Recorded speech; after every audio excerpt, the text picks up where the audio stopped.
Tome muito cuidado. O conceito de token de utilidade não existe no direito brasileiro. Tem muita gente que já foi autuado pela CVM, levou stop order, multa, porque caiu nesse engodo do token de utilidade.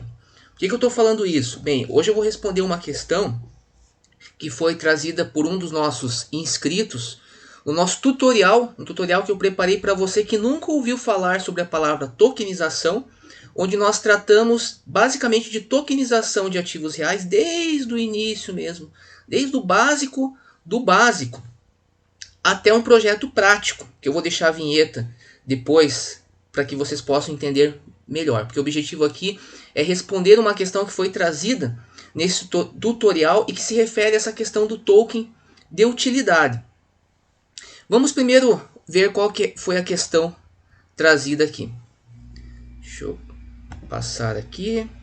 Então aqui está o tutorial, onde o objetivo é obviamente utilizar a tokenização para o aumento do faturamento das empresas. E olha só, o que ele está dizendo aqui?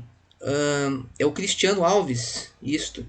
Bom dia. Para o caso de ser brasileiro e não ter recurso financeiro, não tem problema em desenvolver e lançar um token utilitário? O token utilitário somente como uma partida de um projeto? Certo? Então essa que foi a questão que foi trazida. Deixa eu voltar aqui para conversar com vocês. Então, essa pergunta que o nosso inscrito está fazendo ela é muito pertinente. E tem pessoas grandes aí, pessoal, que caíram. Grande, eu estou falando grande mesmo, que tem corpo lá jurídico com 12, 15 advogados e que caíram nessa conversa do token de utilidade. Por quê? Porque falta o conhecimento dos fundamentos do direito. Inclusive, nós estamos com... Eu lancei a monografia do meu curso de Direito e nós abordamos os fundamentos do direito. Qual que é um dos fundamentos do direito? É que os conceitos jurídicos, eles não se confundem com conceitos econômicos, conceitos contábeis. Numa das aulas, na primeira aula, inclusive, primeira ou segunda aula, até deixa eu voltar de novo para cá para passar para vocês a série, para falar que essas questões elas são fundamentais. Ó, o direito e moeda mundial, aula 1, o que é o direito. Gravamos 2 aulas até o momento, onde nós usamos, por exemplo, a descrição, ou melhor, a explicação do Paulo de Barros Carvalho, que é um dos maiores tributaristas do Brasil, aonde o que ele fala? O mesmo fato ele pode ter um significado econômico, um significado contábil e um significado jurídico, certo? Qual que é o conceito que nós temos no direito? No direito nós temos apenas o conceito de valor mobiliário. Então, quando um advogado ele vai analisar um projeto, a questão que é feita é a análise desse projeto com as normas atinentes à regulamentação do mercado de valores mobiliários. Esse conceito de token utilidade ele tem um significado para o mercado, mas o significado do mercado, não existe uma entidade regulamentadora do significado que o mercado atribui para um termo. Então, esse token de utilidade pode ter inúmeros significados. Então, você nunca deve se basear no teu projeto ou lançar um projeto porque você viu algum conceito que dizem que o teu token de utilidade e aí você vai nessa esperança e você acaba tendo problemas. O que você tem que fazer, então? Você tem que contratar um advogado, porque esse advogado ele vai verificar se esse teu token se enquadra ou não no conceito de valor mobiliário. A questão é essa. Como assim, Fernando? Por exemplo, o mercado ele pode ter um conceito de token security que necessariamente não condiz com o significado jurídico. Eu posso pegar um termo que o mercado está chamando de token security, quando eu vou analisar aquele projeto e cotejar ele com as normas, inclusive vamos ver aqui, por exemplo, alguma dessas normas. Nós temos aqui, ó, veja, que é basicamente esta norma aqui, ó.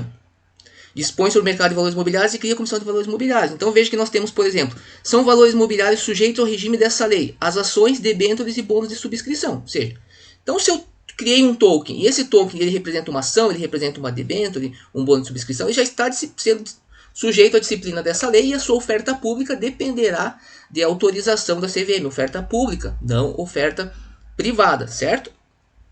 Então, em síntese, essa que é a grande questão. Token utilidade ele é um conceito do mercado, token security também é um conceito do mercado, e o advogado nunca pode se confundir, uma vez que sempre que quando o juiz se deparar com um processo real, vou voltar de novo aqui, sempre que o juiz se deparar com um processo real, por exemplo, uma pessoa sendo processada criminalmente por atuar de maneira irregular no âmbito do mercado de valores mobiliários, veja como isso é importante, pessoal.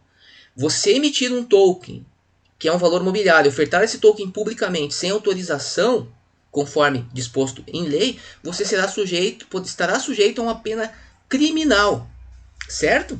Então é muito importante, por isso que o advogado ele é indispensável nesse processo. Então eu espero que eu tenha respondido a sua questão, conforme o que eu disse basicamente ali. Deixa eu pegar aqui a resposta, né? Para ler para vocês, embora vocês podem consultar ali. O que eu falei, que a resposta para essa pergunta depende do conhecimento exato sobre as características do projeto. E aí eu falei que eu iria gravar um vídeo para responder, estou respondendo aqui, espero que a resposta seja satisfatória. Embora eu sei que muitos vão falar assim, então quer dizer que para eu criar um projeto eu vou ter que contratar um advogado? Sim, você vai ter que contratar um advogado obrigatoriamente, porque apenas um advogado que tenha a sua inscrição na Ordem dos Advogados, ele tem autorização para prestar assistência jurídica, e teoricamente se ele disser para você que o teu token não se enquadra no conceito de valor mobiliário, ele estará fazendo algo que está dentro da sua responsabilidade, da mesma forma que um médico, por exemplo, vai fazer um diagnóstico. Então não adianta ir no Google, da mesma forma que quando você acha que tem um sintoma, ir no Google, você tem que procurar um médico, vai ter que procurar um advogado, certo? Então eu espero que tenha ficado claro, porque tem muitos advogados que ainda se baseiam nessas distinções. O token do meu cliente é de utilidade, o token do meu cliente é security, etc. Não é isso que você vai argumentar numa ação. Na argumentação você vai argumentar simplesmente, é ou não é valor mobiliário. Simples. Se não for valor mobiliário, não está sujeito à lei que nós acabamos de ver. Ok, pessoal? Então, dito isso, esse já é um conceito mais avançado, certo? Do nosso tutorial. Então não se preocupe, porque no nosso tutorial a gente está vendo desde o básico. Do básico mesmo, certo? Então acompanhe, esse é um tutorial fundamental para você que quer entender como funciona a questão de tokenização de ativos reais.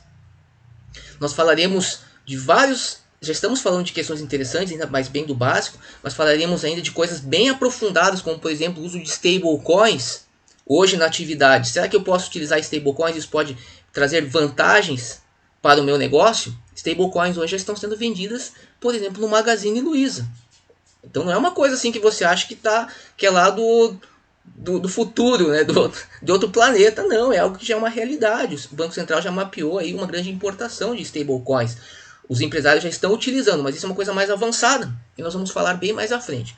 Certo, pessoal? Então espero que tenha ficado claro que token de utilidade não existe no direito brasileiro. O que existe no direito brasileiro é valor mobiliário e outros conceitos, né, além do valor mobiliário, mas o que importa nessa discussão é o conceito de valor mobiliário. Você deve verificar se o teu projeto se adequa aos critérios. E aí, quando a gente fala em valor mobiliário, nós temos as hipóteses taxativas, mas também tem uma hipótese inespecífica, que é o chamado contrato de investimento coletivo. Nós falamos isso no nosso livro sobre tokenização, aspectos jurídicos dos projetos de tokenização, e falaremos mais ainda, inclusive, durante aqui o desenvolvimento do nosso tutorial. Grande abraço e continue nos seguindo. Olá, sejam bem-vindos a esta série de aulas onde estudaremos como é possível aumentar o faturamento da nossa empresa por meio da tokenização.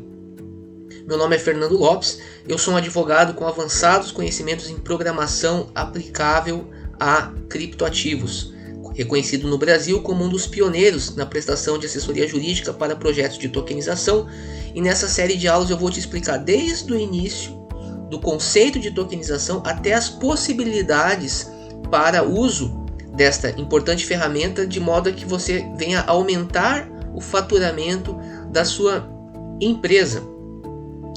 A última aula será no dia 3 de dezembro, onde nós vamos analisar um projeto prático que eu criei especialmente para vocês, que é a tokenização do meu próprio DNA. Veja que interessante. Como será possível tokenizar o DNA? Quais possibilidades de negócio nós podemos extrair de um simples processo de tokenização como esse. Mas isso nós vamos ver apenas no dia 3, porque antes de chegarmos nesse estágio, você precisa entender os fundamentos. O que é a tokenização? Quais são os elementos de um processo de tokenização? E é isso que nós vamos começar a ver hoje. Preparado? Estou muito empolgado. Vamos lá!